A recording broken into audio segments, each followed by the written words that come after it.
Hello guys! Hello! This is for Taurus. Taurus, welcome dito sa aking channel. Kapalaran 888. Welcome! Alamin natin Taurus kung ano ang last week reading ng November 2025. So, please comment down below if you're resonated. Wow! Congratulations! Great fortune! This is money, 26-8.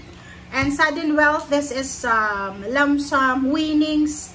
Diba? So, congratulations sa inyong lahat, Taurus. Okay? Screenshot nyo muna, pampabuenas. Kasi ito sinasabi ng barahan na you will be super lucky in terms of money. There's a windfall of money. There's a sudden wealth. There's a, parang ano to, unexpected na pag-ulan ng swerte, ng pera. Maybe, gift or maybe trabaho.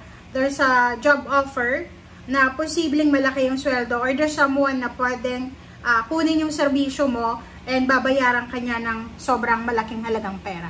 Okay, so congratulations! Ikaw lang yung zodiac sign na nakakuha ng ganitong baraha na sobrang financial success and stability. Okay? So lahat ng hahawakan mo sa linggong ito, magiging pera. So kung ako sa'yo, hindi sa ina-encourage kita na sumugal, pero pwede kang mag-try na mag-take ng risk, lalo na kung tungkol yan sa source of income mo. But be responsible na. Alright, so Taurus. This is 5 of Cups.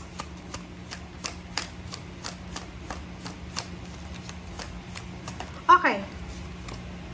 Meron dito, there's a Taurus na sa linggong ito ay posibleng siya ay makakaramdam siya ng sobrang panghihinayang. Pwedeng siya ay nagluluksa. It's either nawalan siya ng kapamilya, nawalan ng relationship, nawalan ng trabaho, desperada, nagsiself-pity, disappointed, medyo natatakot ka na mag-take ng risk, parang ganon. Sinasabi sa'yo ng 2 of Wands na kinakailangan mong maging bold, maging courageous. Okay, kailangan mong gumawa ng desisyon as soon as possible.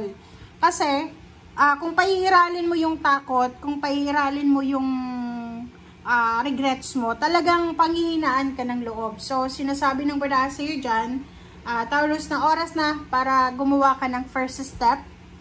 Oras na para ma-realize mo na pag hindi na nag-work, kailangan mo na ng bago. Like, ano lang yan, simple lang, di ba? Like, kung magta-travel tayo, sasakay tayo sa bisikleta lang natin. Kung medyo hindi maganda yung wheel ng bisikleta, syempre yun yung magiging way para makapag-move tayo. Syempre, papalitan mo siya or ipapaayos. So, parang ganun din sa'yo.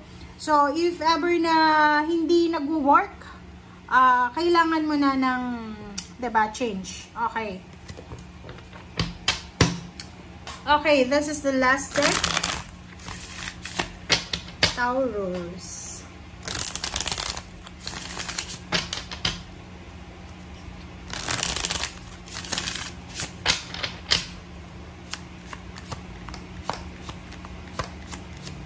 Okay. Alright. Ang dami na ito. Pero kunin natin. Page of Cups. Ace of Pentacles. Ten of Pentacles. Wow. Mag-iingat lang tayo. Kasi there's makakaloka dito. Okay, Taurus. Kung makikita mo sa baraha mo, this is for maybe December or 2026. Sinasabi ng baraha sa'yo dito na isang relatives, isang kamag-anak, isang kakilala, ang posibleng makakatulong sa'yo para makahanap ka ng trabaho. Sinasabi ng baraha sa'yo dito na there's an opportunity na posibleng darating sa'yo na pwedeng magdala sa'yo ng financial success or financial new beginnings. Sa usaping relationship, sinasabi ng baraha sa'yo na yun na nga, may mga Taurus dito na pwedeng makakaranas ka ng breakup, hiwalayan. May maghihiwalay na magkarelasyon, mag-asawa, boyfriend, girlfriend. And there's a parang there's a separation or breakup because of third party. So, sinasabi ng bara, if ever na may ganyan na klase ng sitwasyon, it's either your partner or yung person mo yung gumawa ng third party, huwag kang mahinayang.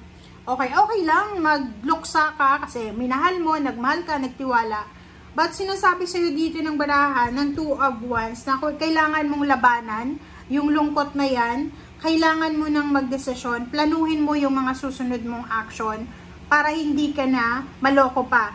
So, sinasabi ng bara sa'yo dito na kung ikaw daw ay nakakaranas ng mga emotional problems, oras na siguro para i-set aside mo muna yung mga emotion na yan and oras na para mag-focus ka sa pananalapi. Kasi sabi ng bara sa'yo dito na minsan yung mga heartbroken, di ba, isa sa mga diversion nila, yung i-divert nila yung attention is yung maghahanap sila ng trabaho and doon nila ipopokus yung kanilang emotion. So sa'yo, sinasabi ng bara sa'yo dito na oras na, there's an Empress, oras na para simulan. First step tayo, okay? First step para sa pag-move on. First step tayo para sa pagbangon sa kung ano man na financial problems. Okay na, so kailangan mo nang i-prioritize yung sarili mo. Kailangan mong alagaan ng sarili mo para, kumbaga, this is a lesson learned para sa'yo na kailangan mas mahal mo yung sarili mo kaysa karelasyon mo. Kasi ganun pag masyado kang nagmamahal na kinakalimutan mo na yung sarili mo, pag kayo ay naghiwalay, talagang ikaw yung mauubos, ikaw yung mauupos.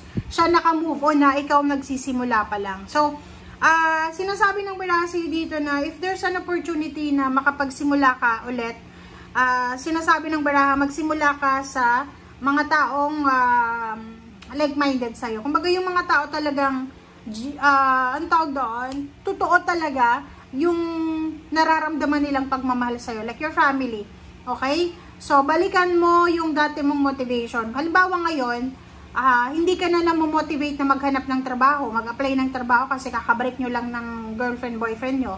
So, isipin mo na may parents ka pa siguro diba? So, kailangan ka rin ng parents mo. Yung love life na yan, naandyan lang yan Pero yung sarili mo mismo, wag mo yan napababayaan. So, Six of Cups, go back to the roots, diba? So, bumalik ka sa dati mong inspiration, motivation, and then move forward pag nalaman mo na ito pala yung kailangan kong gawin.